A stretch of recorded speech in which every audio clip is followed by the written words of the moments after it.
बिस्मिल्लाहिर्रहमानिर्रहीम। ये बच्चा है फहद अहमद, ये इसका कार्ड है जेडीसी का। यहाँ पर ये आईटी का कोर्स कर रहा था पिछले महीने तक और इसका कोर्स कंप्लीट हो गया और सर्टिफिकेट मिलना था इसको 5-6 दिन के अंदर अंदर। अभी 3 दिन पहले ये बाइकिया पे चूंकि काम भी कर रहा था अपने घर को सपोर्ट करने के लिए। 25 साल का नौजवान था। आप लोग जानते हैं कराची में ना सरकारी नौकरी है लोगों के लिए, और कौन खरीद सकता है, सरकारी नौकरी इतनी महंगी होती है। और दूसरा सबसे बड़ा मसला है प्राइवेट नौकरियां हैं नहीं। पढ़ा लिखा काबिल बच्चा था, अपनी फैमिली का सहारा था, घर को चला रहा था, घर को सपोर्ट कर रहा था अपने भाई के साथ मिलके। सबसे बड़ी बात यह कि सुबह 7 बजे बाइकिया चलाने निकलता था और दिन में खाना खाने घर आता था, क्योंकि अगर 200 रुपए का खाना रोड पे खा लेगा तो फिर बचेगा क्या। खाना खाने के बाद आधा पौन घंटा कमर सीधी करता था, फिर निकल जाता था और रात 11-12 बजे घर आता था। इसकी उम्र खेलने कूदने की थी, इसकी उम्र नौजवानों के साथ बैठने की थी, कुछ भी नहीं, सिर्फ अपनी फैमिली को सपोर्ट करने के लिए दौड़ रहा था। ऐसे दर्जनों केसेस हैं रोजाना जो हफ्ते में रोडों पे मारे जाते हैं कराची में, जिनका कोई पूछने वाला नहीं है। और बस अफसोस कर सकते हैं। एक और अफसोस है, ये किस जगह बाइक चलाता था? ये इनके भाई हैं। आपका नाम क्या है? मेरा नाम मुइज अहमद है। आपसे कितना छोटा था?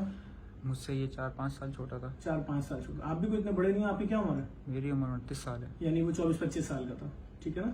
तो किस कंपनी में चलाता था बाइक? बाइकिया में चलाता था। बाइकिया में 12-12 घंटे बाइक चलाता था बाइकिया में। तो जब ये उसको रोड के ऊपर मारा गया और ड्यूटी के दौरान, तो क्या बाइकिया कंपनी से कोई आपके पास आया अब तक? कोई भी नहीं आया। उनको ना रिपोर्ट होगी शायद, मेरे ख्याल से ना कुछ होगा। कोई उन्होंने ना ताजियत ना आदत, कोई राब्ता नहीं, कोई घर पे भी नहीं आया।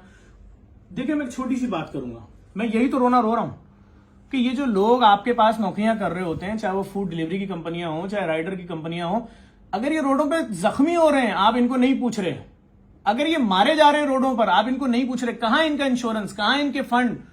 कोई सिस्टम है, कोई निजाम है ऐसा कि आपका एम्प्लॉय रोड पे मारा जा रहा है? चलो किसी माँ का बेटा था, आपको उससे कोई लेना देना नहीं, किसी बाप का बेटा था, किसी भाई का भाई था, किसी का शौहर था, किसी आपका कोई इंटरेस्ट नहीं, लेकिन आपका मुलाजिम था यार, उसको रोड पे मार के चले गए डकैत। सबको पता है ना डकैत पकड़े जाएंगे ना कुछ होगा, और पता नहीं कितनी माओं की गोदें उजाड़ देंगे।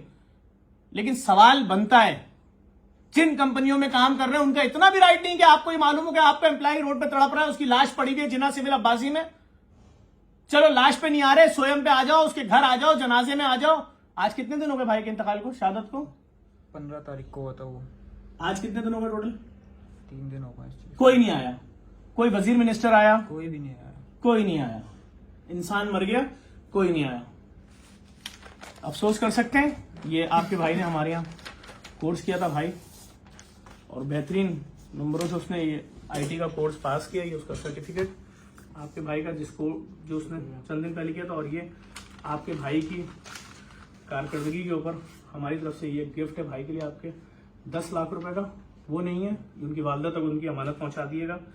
हम इससे ज्यादा उनको गिफ्ट देते पड़ा, लेकिन हम एक छोटा सा इदारा है। लेकिन मैं फिर एक बात बोलूंगा, वो बच्चा जो 12 घंटे मोटरसाइकिल चला के अपने घर को सपोर्ट कर रहा था, अपनी बीमार माँ, अपने बुजुर्ग बाप को सपोर्ट कर रहा था, घर की आधी जिम्मेदारी उस पे थी, उसके जाने के बाद ये घर कैसे चलेंगे? हुकूमत तो ऐलान करे ऐसे लोगों के लिए भाई, कि जिनके जवान बच्चे रोडों में मारे जा रहे हैं। किसकी जिम्मेदारी है लोगों के जान के तहफ्फुज की, माल के तहफ्फुज की? एक माँ अपने बच्चे को पालती है, 25 साल तक जवान करती है, उसके अरमान होते हैं कि मैं अपने बेटे को दूल्हा बनाऊंगी, इसकी शादी होगी, इसके बच्चे होंगे, मेरे पोते पोतियां। उसको थोड़ी मालूम कि शादी से 1 साल पहले मेरा बच्चा कफन पहनेगा और मट्टी में लिटा के आ जाऊंगी। भाई अवाम के बच्चे हैं। मुझे मालूम है किसी वजीर मिनिस्टर के बच्चे के साथ कभी ऐसा नहीं होगा, डकैत आए हो। आपने अपने भाई की जब लाश वसूल की तो उसकी जेब से जो उस दिन की कमाई थी कितनी निकली? वो मेरे हाथ में है। अभी आपने मुझे दिखाई थी, मैं इसलिए लोगों को दिखाना चाह रहा हूँ। ये है उसकी, ये देखें, ये इनके भाई की जेब से उस दिन की कमाई है, जो बेचारा लोगों को बैठाकर एक जगह से दूसरी जगह छोड़ रहा था। ये मैं आपको दिखा देता हूँ। 100, 200, 300, 400, 500, 600, 700, 800, 900, 1000, 1100 और 1140, 50, 60, 70, 80, ये 1190 रुपए हैं, जिसमें उसने पेट्रोल भी डलवाया होगा, जो कि 300 रुपए लीटर है। तो 2 लीटर भी अगर डलवाया होगा तो 600 रुपए वो चलेगा। ये दिन भर वो कमा के लेकर घर आएगा, जिसके लिए 12 घंटे मोटरसाइकिल चला रहा था। आपको कहां जाना है? महमूदाबाद, बैठ जाइए। फिर वहां उतरा, अगली बेल क्लिक हुई जी, उनको क्लिफ्टन लेके जाना है, क्लिफ्टन चला गया। 12-12 घंटे मोटरसाइकिल इस शहर में जहां ट्रैफिक इतना ज्यादा है, सड़कें टूटी हुई हैं।